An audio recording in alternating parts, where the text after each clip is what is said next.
يا ترى احنا فين بقى يا حبايبي؟ احنا في كلوزي بيرد، محل براند شنط تحفة تحفة تحفة. احنا في عباس العقاد قدام مركز مول عباس العقاد. هو متفرع من عباس العقاد اسمه جلوسي بيرد. ده ماركة شنط تحفة تحفة، هو المحل كله الماركة دي. هوريكم عشان كلكم طلبتوا مني انت بتصوري فين يا كوكي الفيديو اللي قبل ده. ماركة جلوسي بيرد، تمام. هو في عباس العقاد قصاد مركز عباس العقاد، مركز اللي هو المول الكبير. تمام. ده شكل المحل بقى من جوه. شنط بسم الله ما شاء الله، تحفه تحفه تحفه. الاسعار متفاوته عشان بس ما اعرفش اقول لكم سعر معين لشنطه معينه. بس هو عموما الشنط كلها بتبتدي من 1000 وشويه. تمام. وانتي بقى طالعه يعني حسب بقى ايه، ترولي بدون ترولي، باللانش باج من غير لانش باج. الماتيريال بتاعها هو كله تحفه. كل الماتيريال الشنط تحفه. بس انتي بتشوفي بقى العملي بالنسبه لك او اللي مش عملي بالنسبه لك. في شنط مش عمليه قد كده، وفي شنط تحفه، وفي شنط انت شايفه ان هي الترولي بتبقى حلوه، من غير ترولي بتبقى افضل للبنت. حسب. بس انا بالنسبه لكندا انا كي جي 1. فانا كنت محتاره بين العاديه وبين الترولي. الترولي دي لما يكون الشنط تقيله اعتقد. بس المشكله بقى ان انا يوسف عندي كان جريد 2، وكان دي مثلا ترولي، وكان شنط الكتب تقيله جدا، كتير جدا جدا جدا جدا. وفي نفس الوقت برضو ما كانش بيجرها، كان بيلبسها على كتفه. كان بيطلعوا سلالم وينزلوا سلالم في المدرسه، كانوا يطلعوا الباص وينزلوا من الباص. فما كانش بيمسكها بايده لانها تقيله، وما كانش ما كانش بيجرها. فكان في الاخر بيلبسها على كتفه. الترولي نفسه كان بيبقى تقيل على كتفه. فانا كنت محتاره بالنسبه لكندا. كندا قلت ايه، شنط خفيفه فهجرها. بس في الاخر نفس النظريه هي يا جماعه، هي الترولي. مش عارفه لو حد يقدر ينصحني. في الاخر البنت شبطت في الترولي، فانا مش عارفه الترولي افضل ولا اللي بدون ترولي افضل. حد ينصحني ويقول لي الصح ايه. هي بالنسبه لكي جي 1 وكي جي 2، وممكن تقعد معاها جريد 1 مثلا. فاجيب اللي من غير ولا بيه؟ بصوا اشكال والوان بقى، بصوا حاجات تجنن تجنن تجنن، كلها الوان تحفه. بينك، في بلو، في بيبي بلو، في بيربل. بصوا يعني البربل دي تحفه تحفه تحفه. بصوا، والاميرات، كل الشخصيات اللي هي الديزني واليونيكورن دي خطيره. بس انا شايفه ان دي مش عمليه قوي عشان الشعر بتاعها بارز طالع لبره، فممكن اساسا يتقرطف وينسل مع الاطفال في المدرسه. وهتلاقي اصحابها بقى بيقعدوا يلعبوا فيها. فمع الوقت هتلاقيها اصلا يعني الشعر ده مش هتلاقيه شعر، ممكن تفكها اساسا. بصوا بقى الاشكال خطيره خطيره خطيره. دي كانت تحفه، اللي هي البينك في لبن اللي على الشمال دي. آه كنزي محتاجه شنطه، بس اللي عندها حلوه مش وحشه، شغاله السنه دي. لان يا جماعه الشنط بقت غاليه جدا. يعني اقل شنطه في السوق والله والله هتلاقيها من 700 ل1000. دي اقل شنطه، اللي هو اصلا هتلاقي الماتيريال بتاعها سيء جدا كمان، او هتلاقي اللي هو ايه شغال يعني. بس ممكن مع الوقت يعني ايه، بعد اول سنه هتقضيها سنه مثلا. دي تحفه برضو، اللي هي الدوناتس في اليونيكورن، وفيها من جوه جليتر بيتحرك. خطيره دي برضو، حلوه جدا جدا، كانت عاجبه كنزي قوي. ودي تحفه، حاجه كده شياكه. الفكره بقى لو جبتيها بقى رخيصه، مع الوقت هتلاقي يا اما سوسته باظت، يا اما البتاعه قشرت، يا اما مش عارفه ايه اتطبق. دي تحفه، دي خطيره خطيره خطيره. بصوا حاجه كده يعني دلوعه كده، عسوله عسوله كيوت. دي كانت عاجباني قوي الكنده، بس كان المقاس كبير قوي. ودي تحفه تحفه تحفه، كانت عاجباني الكنزي، خطيره برضو تحفه. كنت هجيبها الكنزي بس من غير ترولي، لان هو في الاخر بلاقيهم جايين لي لابسينها على كتفهم. والشنط يا جماعه والله تقيله جدا جدا. وكمان يوسف طالع طالع تالتة ابتدائي، يعني فاضل له سنه ويبقى طالع رابعه ابتدائي. فالشنط كتير جدا جدا جدا.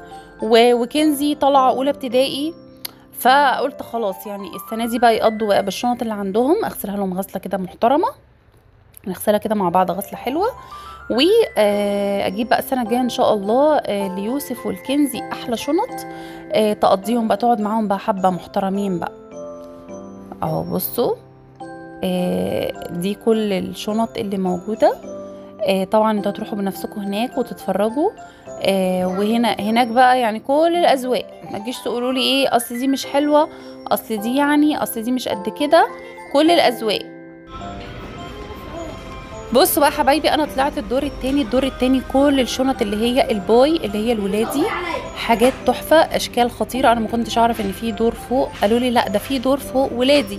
فانتم متخيلين كل بقى الشنط العاديه اللي هي تلبس على الظهر او الترولي اللي انت عاوزاه. بصوا حاجات مجسمه ونظيفه جدا جدا واشكال تحفه، كل الاذواق. ابنك محتار ومش عارف يجيب شنطه، روحي جلوسي بيرد يا جماعه، ضمانتي خطير خطير خطير خطير. والله انا كان نفسي ان انا اجيب ليوسف شنطه السنه دي، لاني عنده تشكيله خطيره وانا مستخسره بصراحه. بس في نفس الوقت الشنطه يا جماعه غاليه مش رخيصه، وقلت مش وقت وخلاص، لاني كندا كمان دخلت السنه دي المدرسه.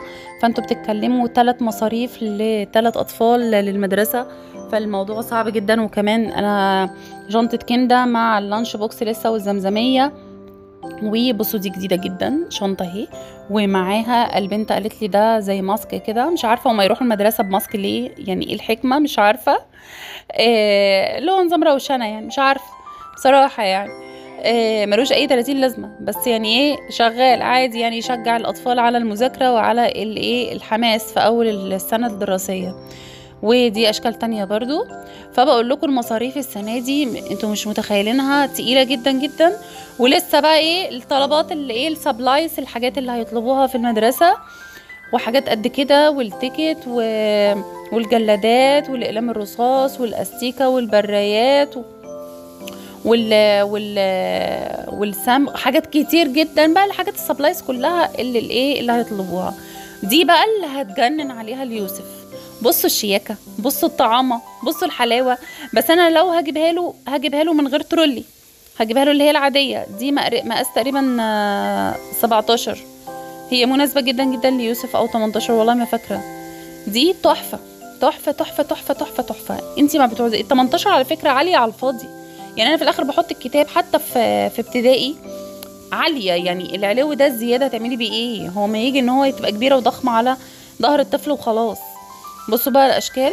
بس انا بقى اللي هي اللي عليها الديناصور دي اللي هتجنن عليها اليوسف اهي، دي من غير ترولي، تحفه جميله جدا جدا وهايله. ومعاها اللانش باج بتاعتها اجباري، يعني مش مثلا ايه اختياري ان انت ممكن تاخديها من غير اللانش باج، لا لازم باللانش باج.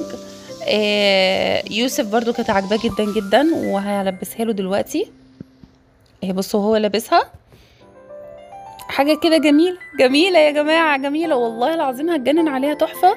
بس خلاص للاسف هو مش وقته. جميله قوي عليه، تحفه تحفه تحفه تحفه. وكان عنده مقلمه على فكره نفس اللون بالظبط، عليها ديناصورات برضو. كان هيبقى طقم بقى، كنت هديها له، كان يبقى طقم مع بعضه، بس خلاص تتعود. المهم في الاخر نزلنا بقى الدور الارضي يا حبايبي، وكنا محتارين بقى بالنسبه لكندا نجيب الترولي ولا من غير ترولي. فضلنا بتاع ربع ساعه واقفين قدام المرايه، هي تقول لي يا ماما انا عايزه ترولي، وبعد كده قلبت على الترولي تقول لي عايزه اللي هي اللي عليها الكيتي، واقول لها ايه اللي حل احلى. وبعد كده ترجع تقول لي طب خلاص يا ماما انا عايزه الترولي، وبعد كده تقول لي لا انا قلبت على الترولي. فيا جماعه انا كنت عايزه لها، انا وباباها بصراحه اكتر مني، كان عايز لها اللي هي اللي بتلبس على الظهر دي العاديه. في بنات في الفيديو اللي فات قالوا لي كوكي كبيره على ظهرها. انتوا عارفين يا جماعه اللي هي لابسه دي مقاس كام؟ دي مقاس 15، وهي طالعه كي جي 1، ففي كتب بتتحط، فاجيب لها اصغر من كده ايه؟ يا دوبك دي، يا دوبك. انتي متهيالك بس في الفيديو ان هي كبيره، لكن هي مش كبيره خالص خالص خالص. المهم في الاخر بعد عناء كبير في الاخر استقرينا على الترولي، بس عندي اوبشن ان انا ممكن ابدلها عادي جدا. خلاص بنحاسب، واتمنى يكون الفيديو عجبكم، وقولوا لي رايكم في شنطه دودي، وما تنسوش تحطوا لي اللايك، ولو كملتي الفيديو الاخر اكتبي لي تحت في الكومنتات.